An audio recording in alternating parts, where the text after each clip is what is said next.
All righty. Good morning, everybody. That's good. It's raining outside. People are like ready to go. It is 10:30, so we'll get started. Want to make sure. I think people probably will trickle in as they park and they get settled in. Luckily, this is being recorded, so they won't miss anything. They can just jump back and hit up that recording. We'll start with some housekeeping. First and foremost, my name is Carl Wiley. I'm a project manager here at DFSS. Primarily, I'm overseeing the SCaN program. I had a large hand in writing this RFP, so I'm going to be here to guide us through today's session, answer a lot of the questions, and sort of paint the picture of what we're looking for future SCaN providers. I do want to do a little bit, just so you know, some of the DFSS staff within the room that are going to help out today. So outside of myself, we also have Jillian Black. She's back here on this side. She's the procurement proposal coordinator. So the second half of this meeting, Jillian's going to walk us through physically how to apply for this grant. So for those of you who may be new to applying through the city, it can have some challenges. And so she'll walk us through how to do that. We also have, and when we get to the Q&A section, my team will probably jump in too. We have Lisa Hampton, who's the Director of Prevention and Intervention here at DFSS, back this way. And then way in the back is Susan Petzon. She's our Youth Service Coordinator who helped sign everybody in, and she'll be here at the front when we do the Q&A section. So yeah, thank you for being here. We're going to be talking about service coordination navigation, otherwise known as SCaN, for youth at the highest risk of violence, the RFP that just opened. A couple of other housekeeping items. There are restrooms if you need them. They're right back outside in the hallway. There's Wi-Fi in the room. I believe it's Sci-Fi. It's the public library directly across the hallway. You can pick up that Wi-Fi if you need it. And if you haven't signed in, be sure to sign in the back just so we know who's in the room. We can follow up with any materials after the meeting. If that sounds good, we can move ahead. Let's see if I can advance this. There we go. So you'll notice around the room, there are some QR codes. First and foremost, just to make sure we keep track of the questions that come through. It is a small room, but we want to make sure we really get to every single question and have a log of those. There are these QR codes. If you want to scan them around the room, you can enter your name and your question, and we can make sure to answer that. I'll also put it on the screen on the next slide, so you can see that as well. Like, feel free to take a picture, and just throughout the presentation today, feel free to send those questions in, and we'll get to them at the midpoint of the presentation. As I mentioned, this presentation is being recorded right now, so there'll be a record of this, and the slides from today's presentation will be placed on the DFSS website. So the recording will be on our DFSS YouTube channel, and the slides will be at our DFSS webpage under alerts and funding opportunities. So all the materials from today will be available to you after the fact, should you need to follow up and take a look at that. And something else I mentioned too, that this is really, the RFP, it's not fairly long, but there's a lot of detail in the RFP. So we're not going to be able to go into everything today. This is really just a highlight of some of the main things we want to convey to you all that are important in this go around for the RFP. I do want to encourage you that it is required to just go back. It's your responsibility to read the full thing. There's a lot that we're not going to get to cover today. But should you have questions, that's what this session is all about. So if that sounds good, we can jump ahead a little bit here. This is our agenda for today. Welcome and introductions. Welcome. Thanks for coming. I know it was rainy. We're going to talk about the purpose of SCaN. We're going to talk about the background of SCaN. This isn't our first year. We've been doing it for a couple of years. And so we're going to talk about how we got to this point today. We're going to talk about some of the program requirements for those who are applying, what we'd expect from delegates who would do this program. We're going to talk about performance goals and outcomes, guidance for you as you apply for this, some of the main sort of things to think about as you submit your applications. We're going to talk about selection criteria, some of the things that we are looking for, the types of questions that we're going to ask in the RFP. We're going to talk about the basis of the award, the size of the award, what that looks like, the timeline for when we expect all this to wrap up for you all. And then we're going to get into the technical assistance for applicants around the e-procurement and then questions. Like I said, there'll be a midpoint for questions and then a follow-up at the end, questions as well. And feel free to submit them throughout the morning. Up next, this is the QR code. If you want to take a picture of it, it is also, like I said, it's printed around the room for you if you want to take a look. But anytime you have a question, feel free to put it in there, and we will log them and get to them throughout the morning. All right, I think I see some pictures still happening. I don't want to jump ahead too fast.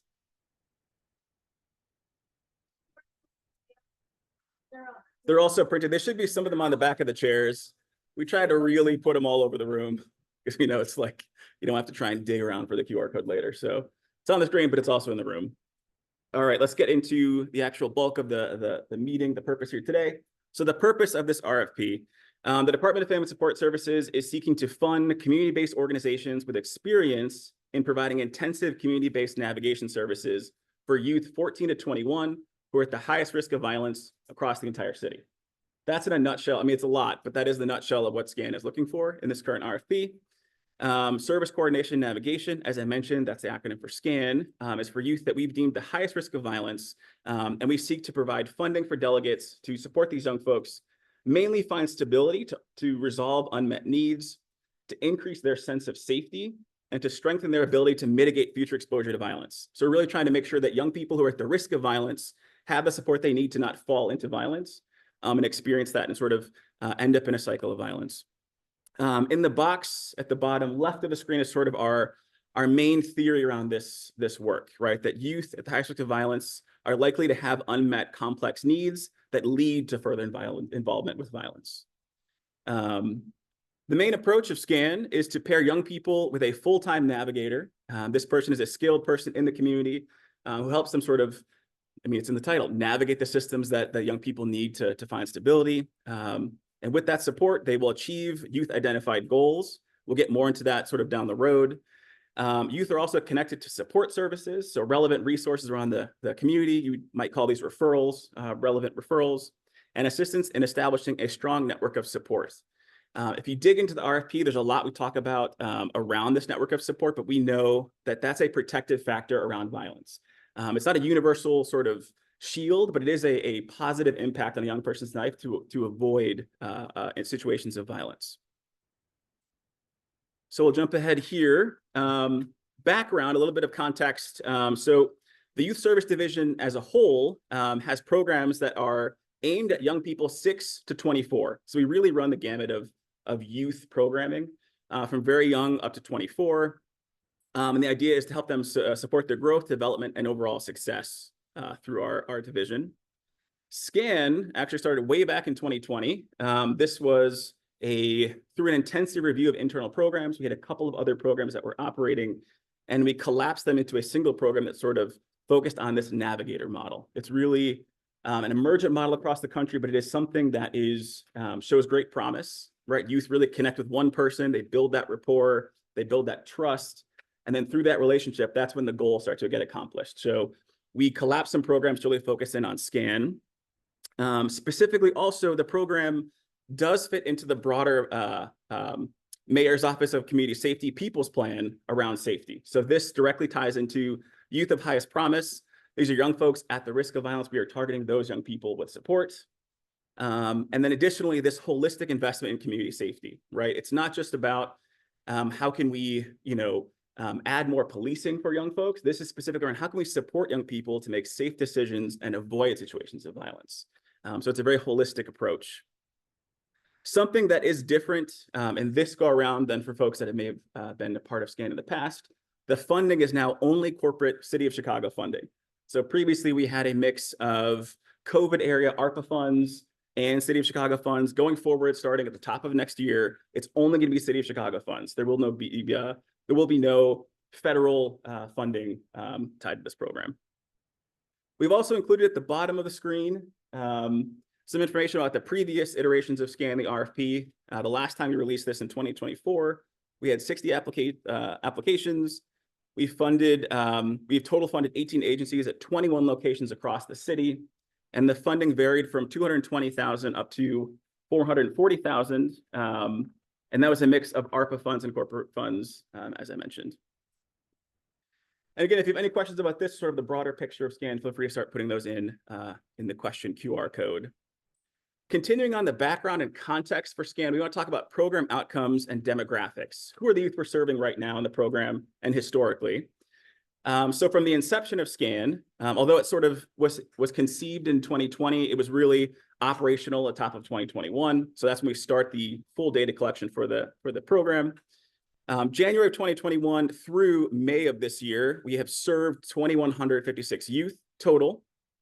There's some breakdowns of the demographic. There are about 15% were between the ages of 14 and 17. About half of all young people we've ever served were 18 to 21. And about 36% of youth were 22 and older. So a pretty good mix, but mostly shading below 21, is the majority of your young folks are young people under 21.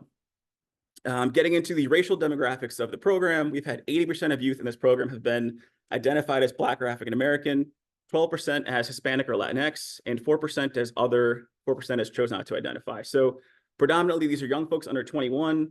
Historically, it's been mostly 80% African American youth in the city of Chicago.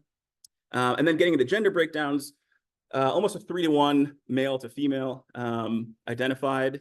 You will see one of the things we've written into this current RFP is to try and really branch that out. It's not necessarily a young men's program only. It's really for everybody. Violence impacts everyone equally, and in some ways very differently. And so we're trying to be cognizant of that. So although these are the historic numbers, it doesn't define what the program is. It's really for everybody. One of the things we also do is we survey young people throughout SCaN. So they receive a survey that goes out every 6 months. When they've reached 6 months in the program. This is a long-term program, so we want to sort of know, after you've had time to process your goals and get connected to resources, how are you doing? How are you feeling? So this is some of the survey results from SCaN up to this point. I pulled this data at the middle of last month, so in September, and we had surveyed 283 kids on the current contract between 2024 and 2025. And for the most part, you'll see here that there's sort of positive correlations with some of these key things that are measurements in the RFP. So things like increasing their personal agency and self-efficacy, right? How are they feeling about setting goals for themselves and achieving those goals? That's something we're hoping the navigators can partner with them and help them sort of see that they can do these things on their own and make progress. Things like increasing their physical and emotional wellness. Violence really does impact both your physical safety and also your emotional wellness and how you react to the world going forward. So are people feeling that they've improved these things as being a part of SCaN? And then just being straightforward, how is your safety, your sense of safety? Are you feeling safer? We both sort of ask this from a sense of connecting to a program. Do you feel safer at this program? And then sort of writ large across the city, do you feel safe as a young person in the city of Chicago? We're really trying to assess that here. And the last piece, as I mentioned, which is a key piece of SCaN, is a supportive network of adults in a young person's life. So do you have a broader network or a more supportive network of folks in your life that are looking out for you, that have your best interest in mind? So we've seen some positive correlations here in the data, if I'm not completely blocking it, that there are the key things we're looking for in SCaN. There is a association that this is sort of moving young people in the right direction toward growth in these areas.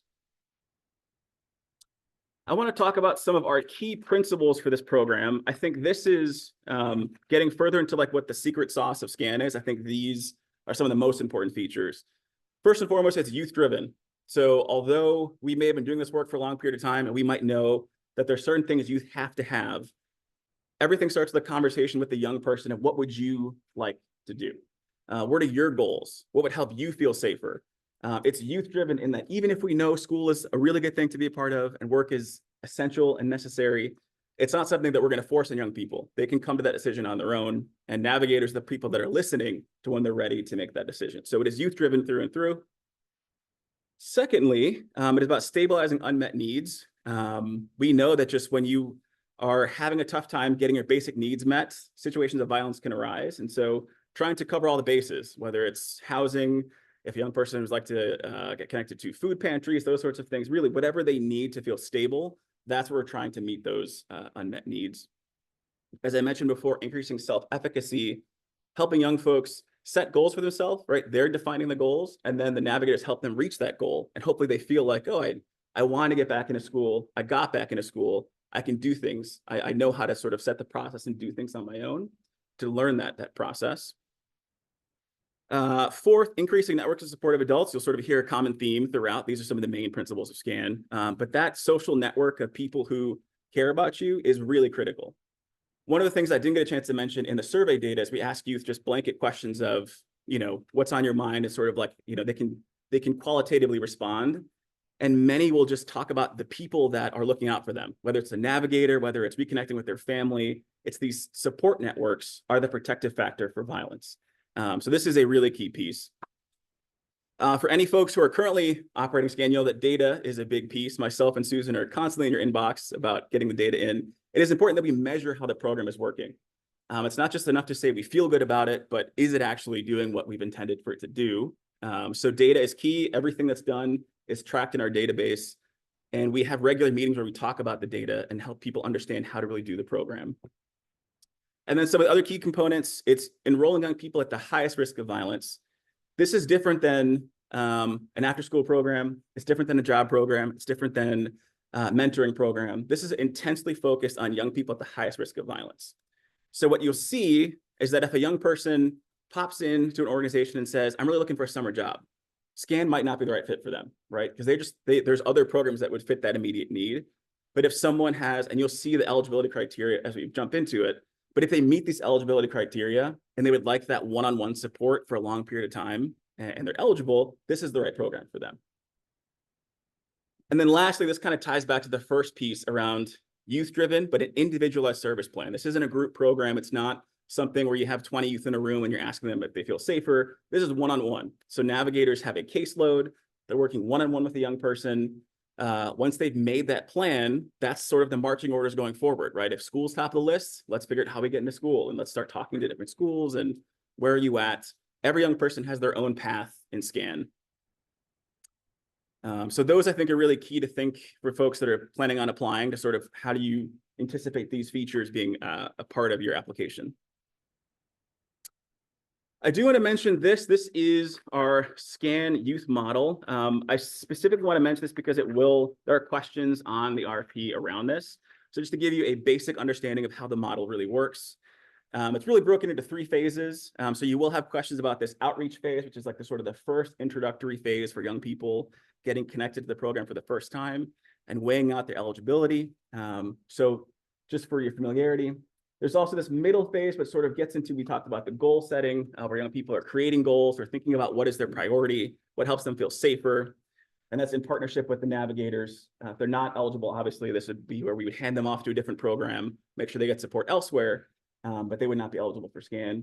And then the bulk of the work happens in this third phase, which is service planning and ongoing support. So you'll have questions about sort of all 3 of these things, but just for your awareness, for being in the room, for braving the rain, you get to sort of look at this in advance and sort of get the understanding of what we as DFSS are prioritizing. These sort of 3 phases happen for every young person, that there's a outreach component, there's a individualized goal setting component, and then there's the work being done. It's very important for the model.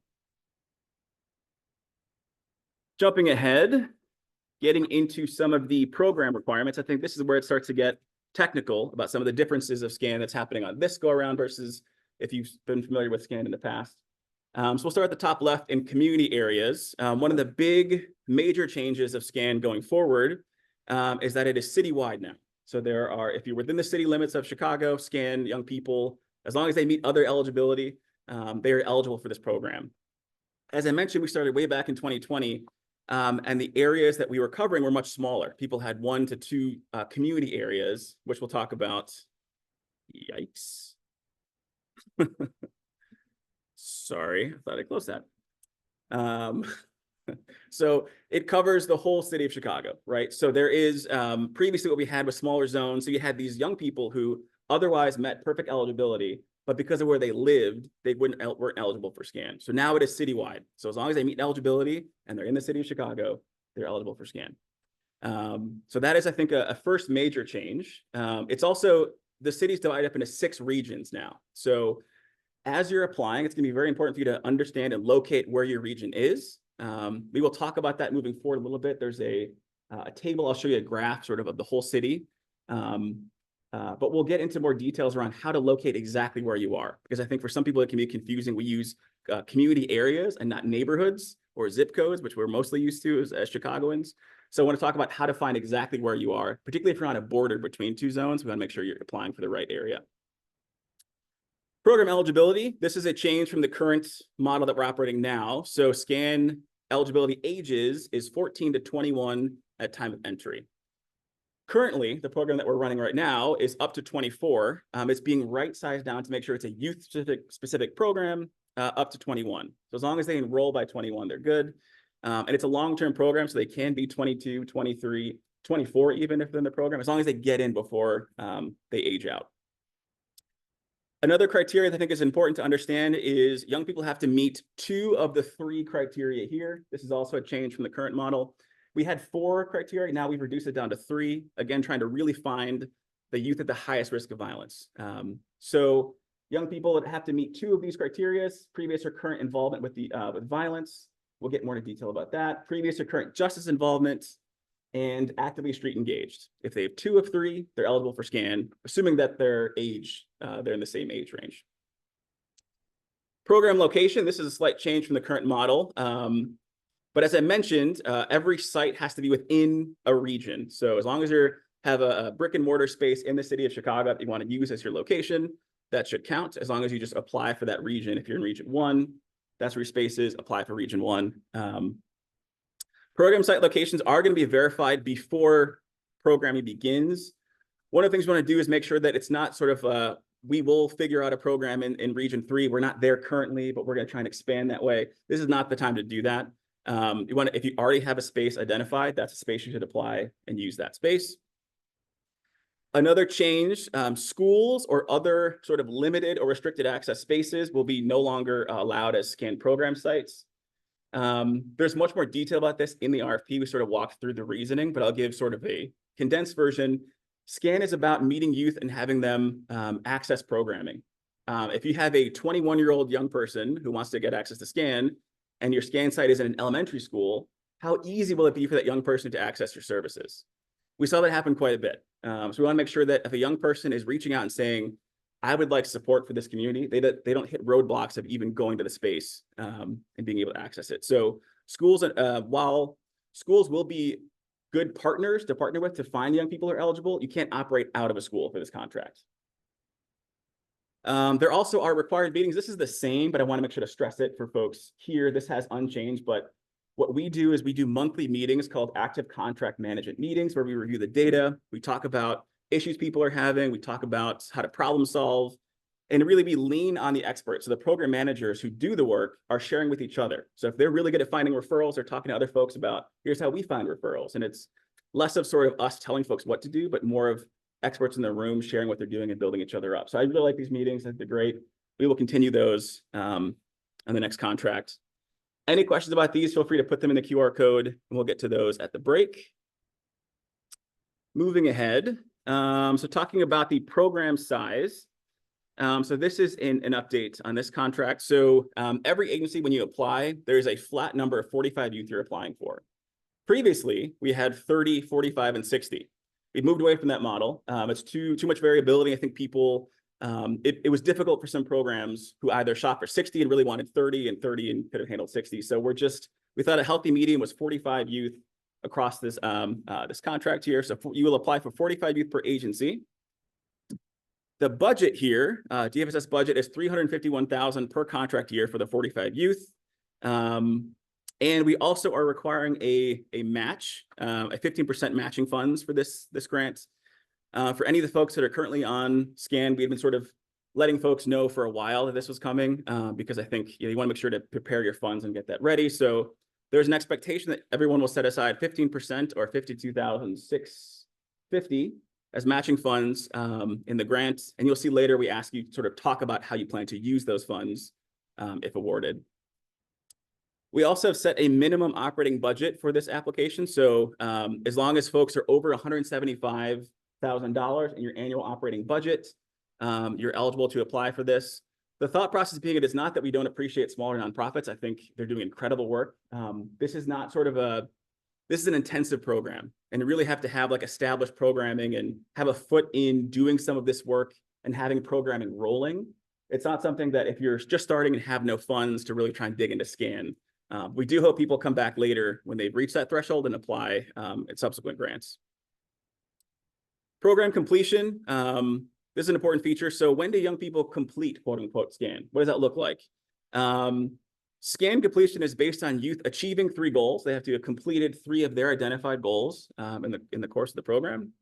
They have to be in the program for at least 6 months. That's how we sort of establish that long-term support. So, and we try and support sites to really think of broader goals, not just sort of, small, limited, quick goals that would happen, but think of bigger goals that take 6 months to really accomplish. And then they also have to complete a transition plan before they exit. So this is what happens after they leave SCaN. What are the resources they need? Where are they going to go if they need help? we just sort of have the navigators work with them to think of a plan so they don't immediately have to run back to the program, but they have a plan in place and they feel secure once they leave the program. Going through some additional updates. This is, I think, pretty key for folks here. So there's been some staffing changes to SCaN. So the requirement for staffing is 1 program manager per site. But I do want to stress this, it's 50% minimum required of their time. So when we say it's a part-time program manager, we mean a minimum of 50% of their time is only allowed for SCaN activities. This is born, I think, out of a sort of understanding that sometimes I think programs have a lot of operating programs, and SCaN is the thing that takes dedicated staff time. So we want program managers to have the time and capacity to really focus in on the heavy data lifts, on the needs of these young folks, and it can't be spread over 7 different programs and try and manage SCaN. So 50% minimum there. Every site will have 3 full-time navigators. These are full-time positions required at a 1-to-15 case ratio, right? So 45 youth, 3 navigators, each person taking 15 youth. There is a minimum salary required for navigators. So it's $47,000. That's up from the current contract. And another caveat, just to make sure everyone is aware of, changing to staffing. So CEOs, executive directors, and delegate agency leadership cannot serve as SCaN program managers. Again, getting back to the time and effort it takes to be a PM. If you're running a whole organization, that should probably be the focus. So we want to limit the role to being just folks that are focused on SCaN and potentially a partial other program and that aren't leading whole organizations. Additionally, if you are using subcontractors, that is allowed, but they must adhere to the same contractual agreements as this contract, so they don't get a separate operating agreement. They have to abide by these rules. And if you are using subcontractors, please make sure to include subcontractor agreements in your application. So we do have a question that says, if you plan to use subcontractors, include your agreement so that we know that we have that agreement on file. I know it's a lot to get through, a lot of technical things on this one. If there are questions, feel free to sort of type them in and get those logged, and we will go through them one by one. Going on, these are the last 2 components, I think. And again, these are just highlights. These are just things that we wanted to pull out. There's much more in the RFP. And after the fact, you'll also see my email is on there. So if you have questions, you can email me directly and I can go through them one-on-one. But this is just a snippet to sort of cover in the morning. There is going to be an onboarding and technical assistance period. So we did this similar to this current grant that we're on. The first 2 months of the contract cycle will be onboarding and training. So that is when you're notified, if you are selected for this opportunity, to start putting out notices and finding folks and getting ready. And then starting January 1 through the end of February, we're going to do a lot of trainings, onboarding, support, making sure you have everything you need to hit the ground running on March 1st. So March 1st is when the programming will actually start. That's when referrals and things will start to, that's when we expect folks to go out in the world and find the young folks and do good work. But there will be this sort of front end period. And we'll also do some trainings that are, I think, really relevant to the work. We'll cover topics like positive youth development, reflective supervision. That's a really big thing you'll see in the RFP around how to support navigators in what is very difficult work. They're doing very difficult frontline work. Motivational interviewing, youth mental health first aid, suicide prevention, and more. We'll kind of get into supports that we think would be useful. And then walking through some of these were also kind of covered, but I just want to reiterate the program components. The main pieces are finding young people at the highest risk of violence, making sure you match with the right eligible youth, individualized service planning, frequent meetings with your navigator. You will see in the RFP that we now have a requirement to meet in person at least once a month with young people. So it's not just a virtual sort of thing. It's really sit down face-to-face with the person. How are you doing? That is now required. Completing 3 goals, being in the program for 6 months, and then transitioning with a plan on the back end. So that's SCaN in a nutshell. It is a lot, but we try to condense it as best we could. Okay. Moving ahead, I do want to touch on target population. This is very important. As I mentioned, it is for youth and young adults 14 to 21. As long as they enter the program, when they're between these age ranges, they're good. They have to live within the city of Chicago in one of the 6 regions, which we'll show you on a later slide. If you want to jump ahead, I already put it up there. It's table 9 in the RFP. If you have it with you, you can see those regions. And then I want to dig into detail just so you really can understand the criteria that we mentioned, those 3 criteria. They have to meet just 2. but I want to unpack what these actually look like, because I think some of our definitions are a lot broader than people may think. So the first one that I mentioned was previous or current involvement with violence. I recognize this is very small. You will get the slides and I will read them to folks as well.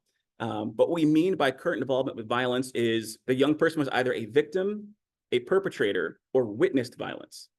So it's for sort of any sort of interaction with violence, whether they've sort of seen it, they've been the actor that had perpetuated the violence, or the person who the violence was done to. That would be an eligible criteria. Also extending to family. If they have close family or friends who are victims or perpetrators of violence, the young person themselves would also count. So if their brother is doing something, the younger brother, older sister, they would also count for SCaN. And then I think this is sort of unique, but the forms of violence is pretty wide. So we're not just, I think a lot of people, when they think violence, they think immediately to gun violence, and but it's really broad, because we know that the impacts of violence vary from young person to young person, right? Bullying can be a very significant harm to a young person. So that is one of the things considered here. So bullying, physical harm, sex trafficking or exploitation, dating violence, gender-based violence, sexual violence, family violence, gun violence, suicide, self-harm. Really, it's a wide spectrum of violence. We're trying not to leave anyone who's been exposed to violence out of this opportunity. The second criteria is previous or current justice involvement. And this is really just, do they have contact with any part of the justice system in the city of Chicago? That is a criteria that if they have it, you can check one of those boxes. That looks like, have they been arrested? Have there been charges or convictions of violent offenses? Have they recently been released from IDOC or juvenile justice? Have they been released from Cook County Jail or juvenile detention, temporary detention center? Are they on juvenile or adult probation? Are they on ankle monitoring? Any sort of touch with the criminal justice system, you could check that box for a young person being eligible. And then lastly, actively street engaged is sort of a catch-all for anyone who's actively involved in a gang. You want to make sure we support those young folks as well. So if they're actively part of a gang or a violent clique, that would count, or has a reputation of a key violent influencer in a group. So those are the three criteria. So if a young person checks two of these boxes and is in age range and they live in the city, they're a SCaN young person, and they can access this long-term support of helping them find their goals and reach that stability point. I think the unfortunate reality is a lot of these things happen to a lot of young people, right? So although it is a very targeted program, this is a unfortunate common experience for a lot of young folks in the city. We hope they can connect to SCaN. Moving ahead, so I did mention we would jump to the full map of the program. As I mentioned, this is the citywide regions for the city of Chicago for SCaN. 6 regions. There's Northwest in the top left, North Central, which is kind of the lakefront all the way up from the Loop, West Side, Southwest, near South, and then far South at the bottom. Something I wanted to stress, right? For a lot of folks, as I mentioned, we're used to communities. We're used to neighborhoods, right? So if I say Little Village, right, that's a neighborhood, but you won't see Little Village on this list because we use community areas. So I want to stress that for folks. It's different than the neighborhoods. Your program must be in the region you apply for. So if you're in the West Side, you'd apply to be a West Side provider, and respectively for all the other groups. You can check your address. So if you have a brick and mortar space where you're like, here's our youth center, but you might be potentially like on one of the borders between Southwest and West, and you're like, where do we go? You can put your address in this address checker and ask for a community name, and it'll put back out which one you fall into. So it'll tell you if you're in Brighton Park or Woodlawn, right? It'll spit that information back out to you so you know where to apply for. That information is in the RFP on page 20. You'll see a link. It's in the RFP itself, but that I would recommend. If you're thinking about applying, that'd be probably step 1 for me, is checking like, what's our community area? Where do we fall? Some of you might be really clear. If you're very far south, you're like, we're far south, but I'd always double check just to make sure. All right, and this is all 77 community areas for the city of Chicago. So every single community area is included in this map.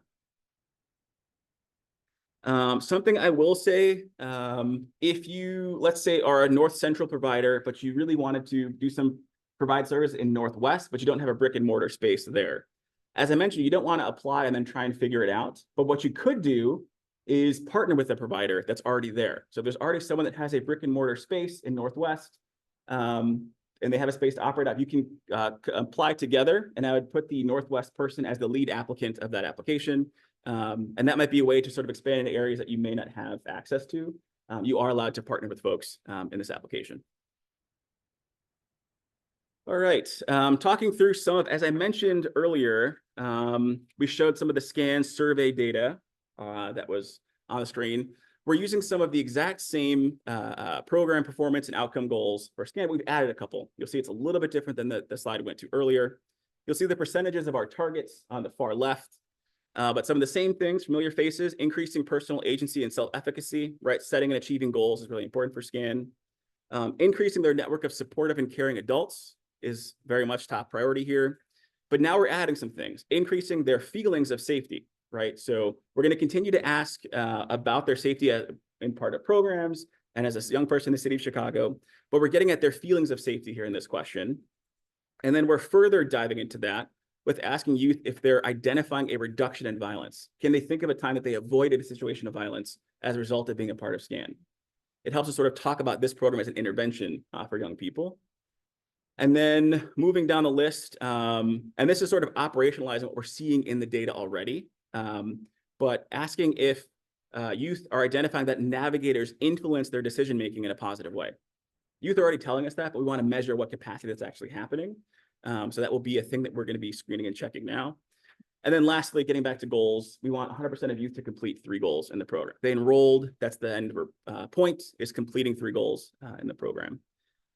Along the way, we are going to check some things to make sure folks are on track and moving in a positive direction. You'll see these here at the bottom of the screen. So we're going to check on things like monitoring number of youth referred.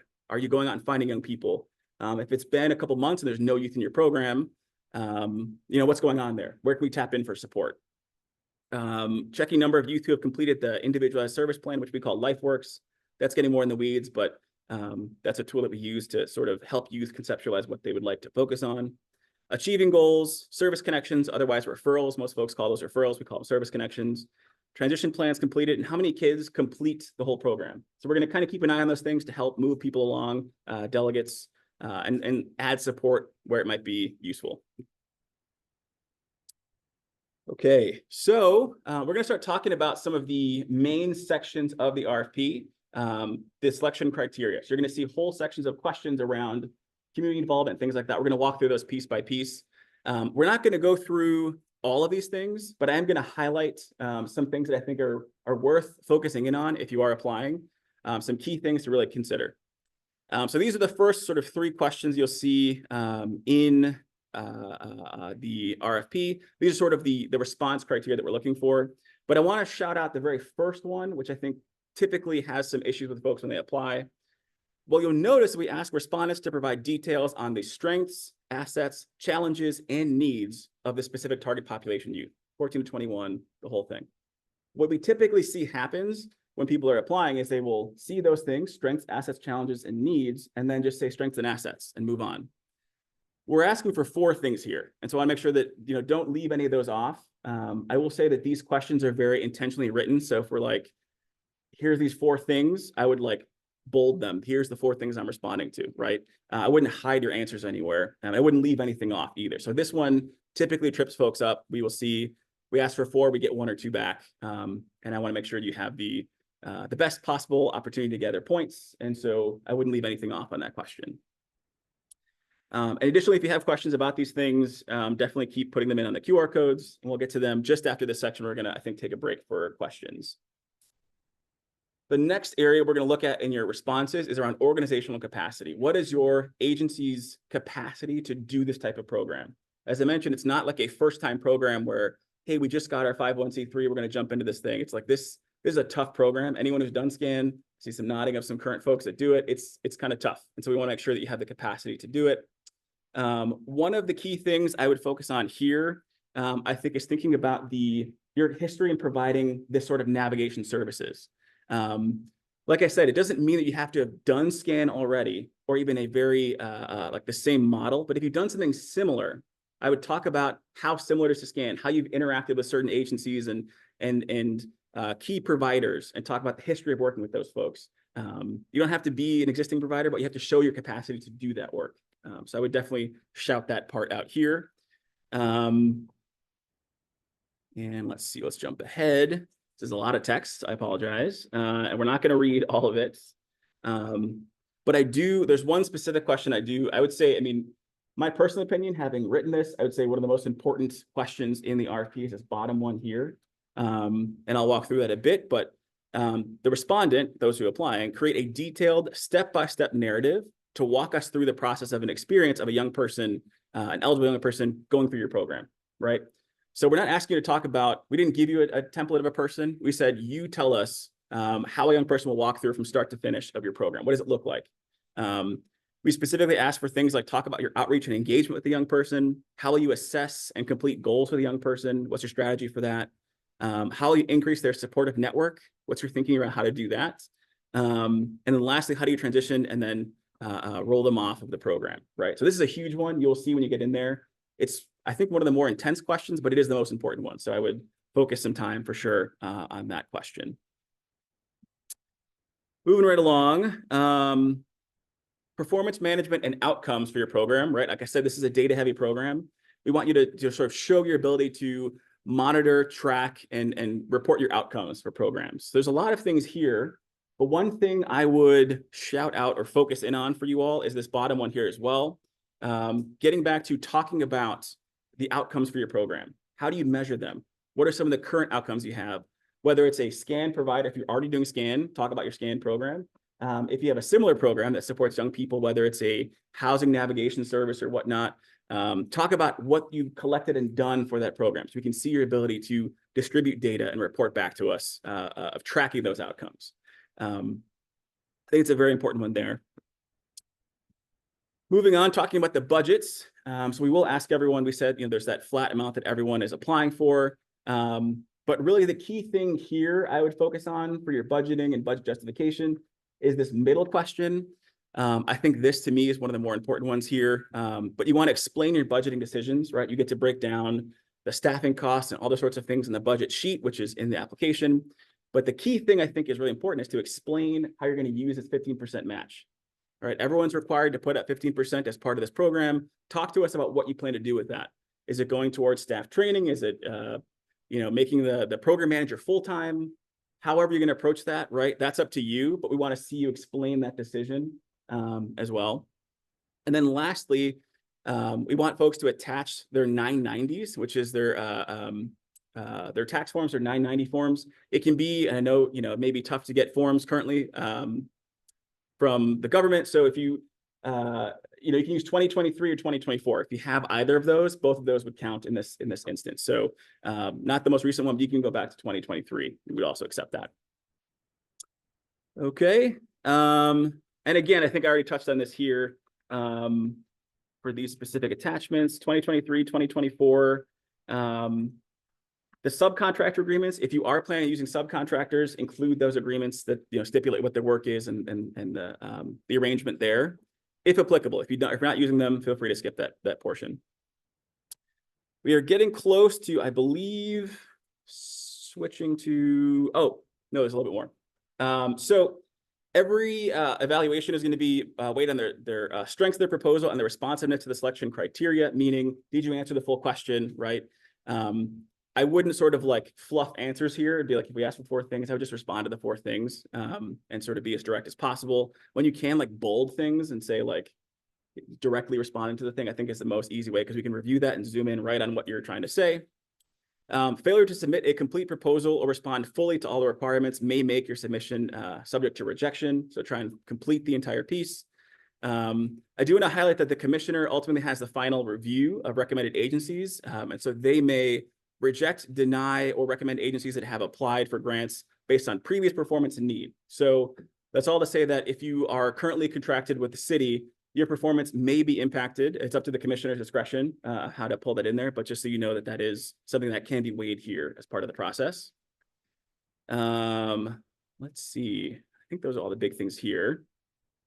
Lastly, I think it's super important, the timeline. So for all the folks here to know when things are due, the first is the pre-proposal session. You're here right now.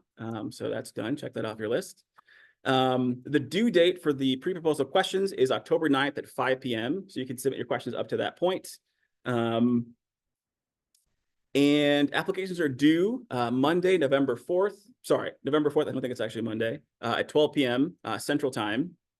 We will be letting folks know of their status in the application around November, we think. And then the program period is going to start top of the year, January 1. So it's a tight turnaround. We hope to have people know their status in this application in November, fingers crossed. All right, a couple of other quick things before we pause take a break for questions. So please submit one budget for a 12-month period of service, right? So you're thinking about just one single year in SCaN at $351,000, and then break down the cost there. Please make sure to use only the embedded form in here. If you happen to already do city services, don't use a budget you have for your program. Use the one that's part of the application specifically. Everyone's required to do that 15% match or other share. So please make sure to tell us how you plan to use those funds. Administrative cap is at 15% for this grant. And then I put in red sort of at the bottom some things to really keep in mind as you apply, but be mindful of your program managers and navigators on the budget. We did stress, specifically for the navigators, those folks have a minimum salary tied to those. So make sure to keep that in your budget as you submit that. And use a reasonable cost and question on the application to discuss how you determined your costs and reflect it in the budget. So really want to talk us through how you arrived at those decisions. And as a final reminder, again, because we can't remind enough, that the application is due November 4th at noon. I do want to stress a couple things before we do questions and turn it over to Jillian in a minute, but that no late applications will be accepted for this RFP. So at noon, if you had 12:01, it's not going to count, right? That's an incomplete application. It wouldn't be reviewed. So I want to make sure that folks, I would encourage you all to start applying and put your information in there early and save as often as possible. It's a quirky system, but if you save and keep putting your things in there, I think it can, that'd be the best way, I think, to do it. Plan ahead. Like I said, the application has to be fully uploaded. So what you don't want to be trying to do is uploading everything at like 11:58. It's not going to go through. The system will not do that. The recommendation I heard was to try and leave a couple of hours, like get everything in a couple of hours in advance.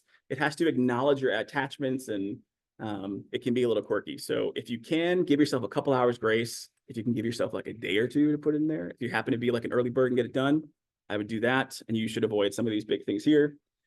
We also, the closer you get to the deadline, we can't guarantee that the tech support, iSupplier support can respond fast enough. So really there's like a zone where they won't be able to respond fast enough, and you can't use them as an excuse of like, well, it's 12:05, but they didn't respond to me. Like, it's not going to count then. So that's my stress of like, try and get it in as early as possible because, you know, it can be quirky. So with that, we'll take a break. If I could have Susan, or we have the questions here. Okay, cool. I'll be joined by Elisa Hampton for some questions. And we're recording this, so we're going to try and speak them directly into the recording so we can have a record of them. I'll scoot over. All right, so the first one is, could you please provide some more details surrounding the 2-month training period? We will, if you are awarded. I don't want to spend the time doing that here, but basically the idea is that we try to ensure everybody's on the same page. I think what we have seen is it is a program that does allow people to have a lot of flexibility, but we just want to make sure everyone's starting with the same principles around particularly positive youth development and young people. So when folks are awarded, we will have intent meetings, we'll review with everybody, and then they'll actually work with a cohort together with actually our SCaN providers, our mentoring providers, and our year providers will all be in training together because the whole idea is they're all going to be in the same region. Are there priority neighborhoods within each of the 6 regions identified? No. You are to respond to questions as serving the entire region. This is not a neighborhood program. It is a region program. So all responses should be based on the region. Could you please, all right, next one. Does receiving SCaN funds make an organization eligible for YIP funds? No, it does not. The idea always within the Youth Service Division is that we are scaffolding supports and thinking about young people in term. So funding for this doesn't make you ineligible for anything else. Can an organization submit more than one proposal for different service regions? Yes, you can. I can't stress enough, what we're doing today is not in lieu of you reading the RFP. You need to read the RFP. That is everything you need legally is in the RFP. This is a courtesy meeting to answer questions, but this is not to replace you physically reading the RFP. You can apply to multiple, it's one application per region, but I want to be realistic about the money and what you will possibly do. So people need to think about where's the best place for me to provide my efforts? Where am I most impactful, and where does my data support that work in that process? I would add too, I think it's important to think about where your program has the most strength, right? If you're really located like on the north side, I would try and apply and partner with someone on the far south side, then trying to learn the community. And like, if you're located and heavily present in one of these communities, that should be your home base. That's the one I would apply for, and encourage you to like stick with what you know and find an area that you are familiar with. Even if you have a sub-grantee, the navigator must be employee of the grantee. Correction. You can have a subcontractor who is doing the navigation supports. We will need to have that agreement as part of your plan. And it needs to be very clear that they are still 100% a navigator, whether they are acting in a subcontractor capacity or not. They cannot be doing other activities. They are a navigator. We purposely are clear that it's a full-time piece. We set a salary because we know it's important and we don't want turnover in these roles. And so we try, that's kind of why it's set up that way. Based on the program model with staffing, PMs, and 3 navigators, what are your thoughts about a PM managing a portion of the youth required for the program? No, they cannot. You have 3 full-time navigators. The PM cannot have a caseload. Their role is managing the program, managing the data, making sure that the navigators are getting the self-care support they need. This is a very high intense vicarious trauma program.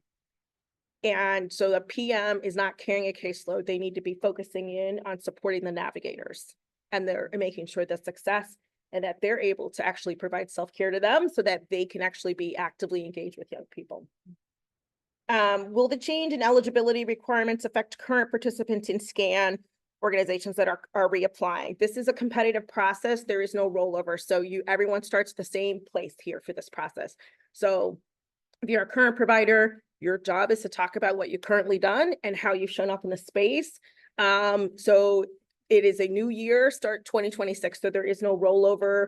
You don't get a competitive advantage. Everybody starts in the same place here.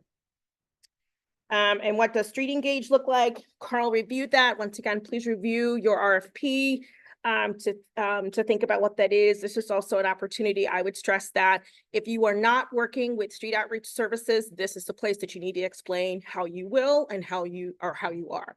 Because if you don't know what Street Engaged is, you should be working with entities who are in community and who are community hyper-local to be able to help you identify who those individuals are in the community. And that is it on the question side, unless I missed something. Oh, wait, hold on. One popped up while I was over here.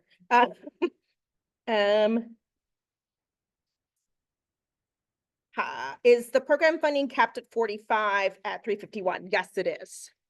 And as Carl said, the first year we did this, we had everybody at the same. Then we allowed people to choose. And what people tend to choose is they tend to go high.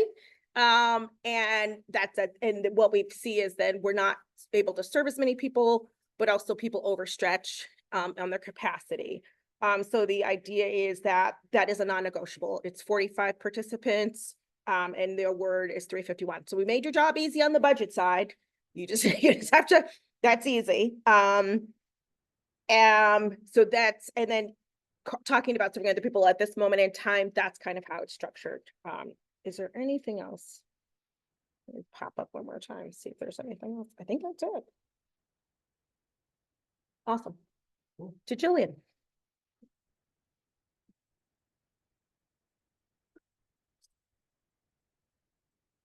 Good morning, everyone. Good morning.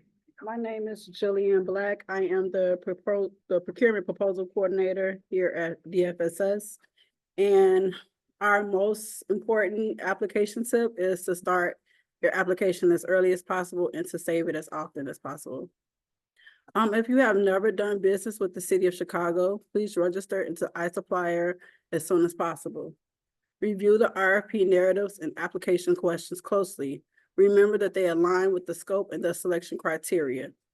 Use the information in the RFP for guidance in formulating your answers. There is a 4,000 character limit, which includes punctuation and spaces. Each response is allotted 4,000 characters. Please try not to use the back button on your browser. You could potentially lose your work. And again, we can't stress it enough to start your application as early as possible and save it as you go.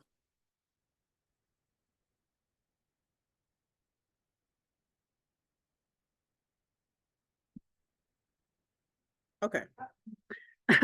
Some tips for working in e-procurement. The e-procurement system is not capable of submitting more than one distinct proposal per associated email address. Therefore, you must use a separate email address for each submission.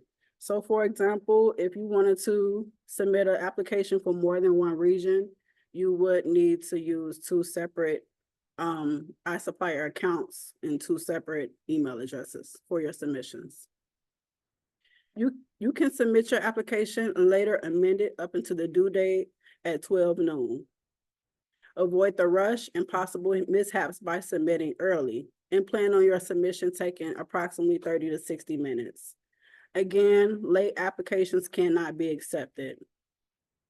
For e-procurement help, please make use of the e-procurement hotline at 312-744-4357. They also can be reached via email at customersupport@cityofchicago.org. Please note that the hotline operates during business hours only, which is Monday through Friday, 9 to 5 p.m. As for agency requirements, we require our articles of incorporation and any amended articles of incorporation. We also require an IRS affirmation letter for not-for-profit agencies only. That letter must be dated within 60 days of submission. However, due to the government's shutdown, we are now accepting the IRS determination letter and the certificate of good standing as a substitute for the affirmation letter, if awarded. We also require the UEI number in addition to the central contractor registration, which can be obtained from the entity overview page on the sam.gov website. And lastly, we require the certificate of good standing letter with the state of Illinois. As of April of last year, we have a new labor peace agreement. It applies to all DFSS and CDPH delegates that have 20 or more employees working for their organization. The only exemptions are hospitals. Contractor must provide written notice to the commissioner or her designee within 72 hours of becoming aware that employees want to organize or that a union seeks to represent employees. You may ask, what is a labor peace agreement? The LPA is an agreement between an employer and a labor union that ensures that an organizing drive is not impacted by union busting techniques, including employee retaliation, and in return, they will not strike or stop work in a way that would impact human services. For technical assistance, there is a link to the RFP on the DFSS webpage. Please see the alert section on our website. And for questions on registration and e-procurement, again, they can be reached at customersupport@cityofchicago.org and via the helpline at 312-744-4357. As far as training materials, we do have documents and videos on the cityofchicago.org website under online training materials. The link is listed here on the screen. And at this time, we're going to walk through how to enter your responses and accepting amendments in iSupplier.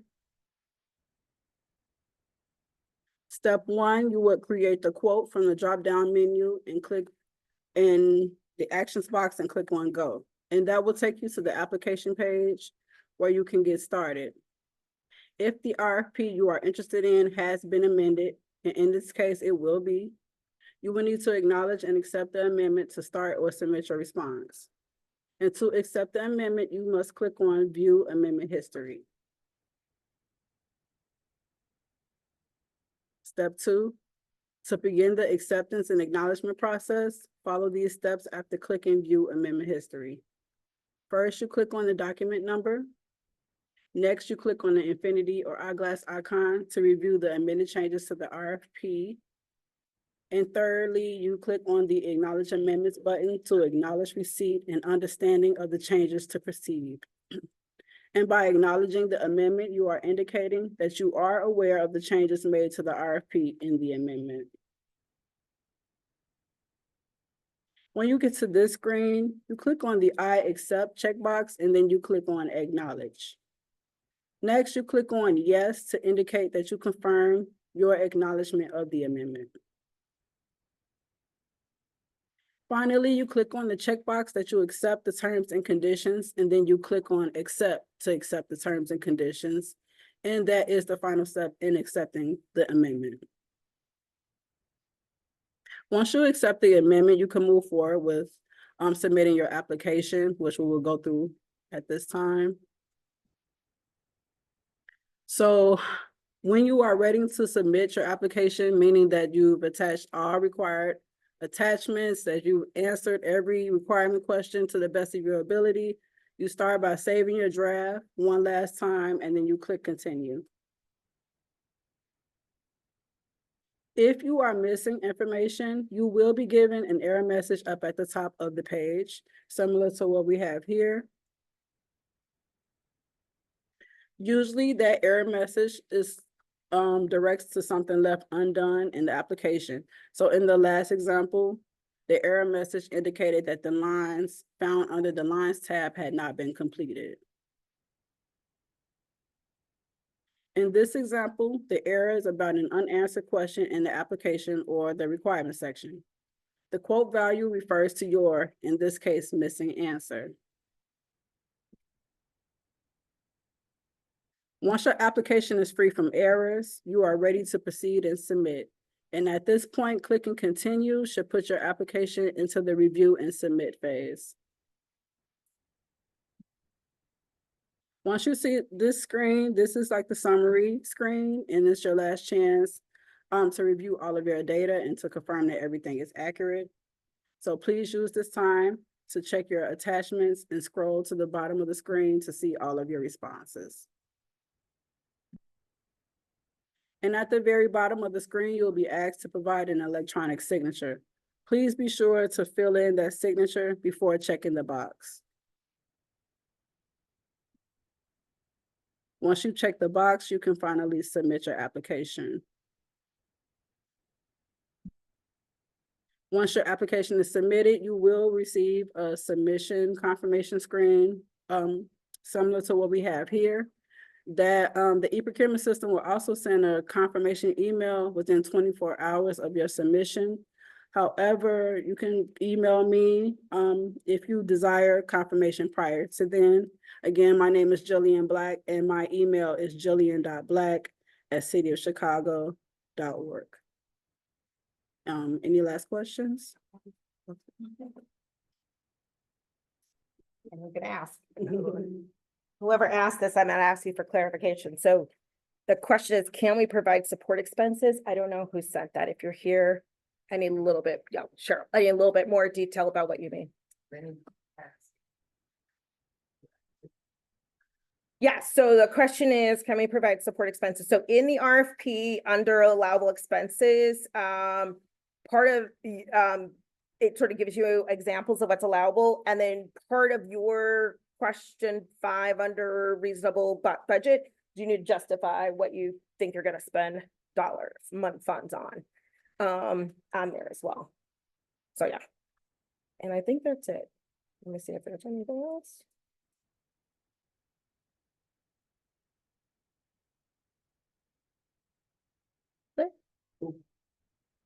All right. But really quickly, I just want to say thank you all for coming and for being here. If you do have questions after the session that you think of, my email and Jillian's email are both in the RFP, so feel free to send us those afterward and we will respond to them. Is the next slide? Look at that. You can also take a picture of this, my contact info, and Jillian's as well. So thank you all for coming, and any questions, let us know. Otherwise, happy application. Thank you. Thank you. I'll get out of your shots.